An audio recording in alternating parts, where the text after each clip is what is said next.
Selamat pagi, semangat pagi. Senang bisa menyapa saudara sekalian dengan firman Tuhan yang diambil dari Yohanes 1 ayat 14.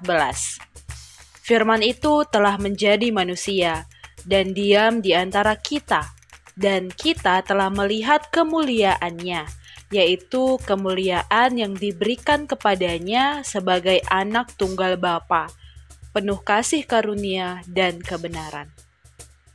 Saudara, pilih yang mana? Kalau bisa dipermudah, kenapa harus dipersulit?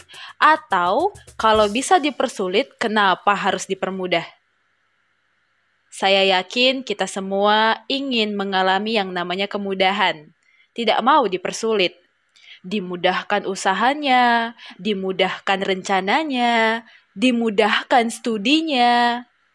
Nah, bicara tentang Natal, kita juga bicara tentang sesuatu yang dimudahkan. Kita dimudahkan untuk melihat kemuliaan Allah secara nyata dalam hidup kita. Firman itu telah menjadi manusia. Firman itu menjadi sama seperti kita, memiliki tubuh, perasaan, pikiran, bergerak bersama kita di bumi ini.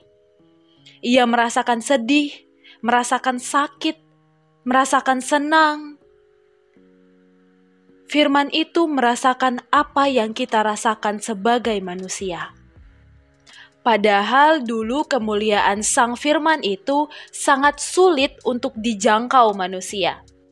Tidak sembarangan manusia bisa berhadapan dengannya. Bahkan manusia yang diperhadapkan dengannya saja pun tidak berani untuk menatapnya. Keluaran 3 ayat 4-6. Ketika dilihat Tuhan bahwa Musa menyimpang untuk memeriksanya, berserulah Allah dari tengah-tengah semak duri itu kepadanya, "Musa, Musa." Dan ia menjawab, "Ya Allah."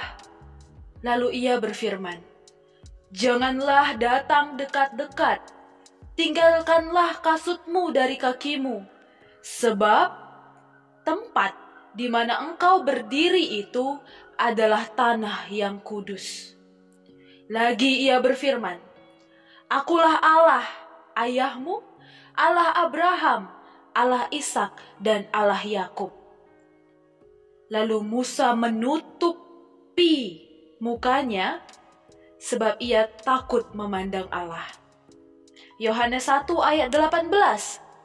Tidak seorang pun yang pernah melihat Allah, tetapi anak tunggal Allah yang ada di pangkuan Bapa, dialah yang menyatakannya.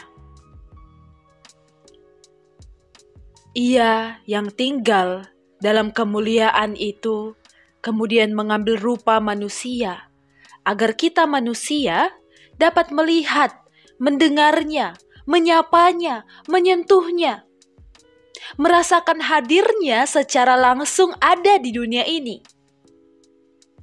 Kelahiran Yesus menjadi manusia membuat kita yang hina kemudian semakin menyadari bahwa dalam kehinaan kita, Allah sangat mengasihi kita.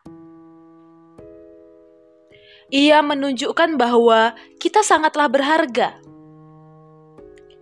Yesus menjadi manusia dan merasakan apa yang kita rasakan. Namun, apakah kita yang manusia sejak lahir ini telah atau mau memahami sesama kita? Apakah kita ikut bersukacita ketika saudara kita mengalami sukacita?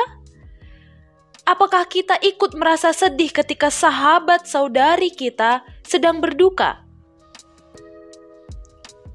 Natal bukan hanya sebatas perayaan, namun Natal juga peringatan kepada kita untuk ikut hadir bagi yang lain. Masih adakah di antara kita yang kumpul keluarga di masa Natal ini, semua hadir, tapi tidak saling menatap satu dengan yang lainnya? Karena ada gawai di tangan kita. Masih adakah di antara kita yang lebih banyak cerita dibandingkan bertanya dan mendengarkan mereka yang suaranya tak pernah didengarkan? Mari Di Natal kali ini, kita mulai menyeimbangkan apa yang belum seimbang, meninggalkan apa yang perlu ditinggalkan, merelakan apa yang perlu dilepaskan, mensyukuri apa yang kita miliki. Selamat merasakan kemuliaan manusia Natal di tengah-tengah kehidupan kita. Tetap semangat dan bagikan sukacita Natal kepada orang-orang di sekitar kita. Amin. Tuhan memberkati kita sekalian.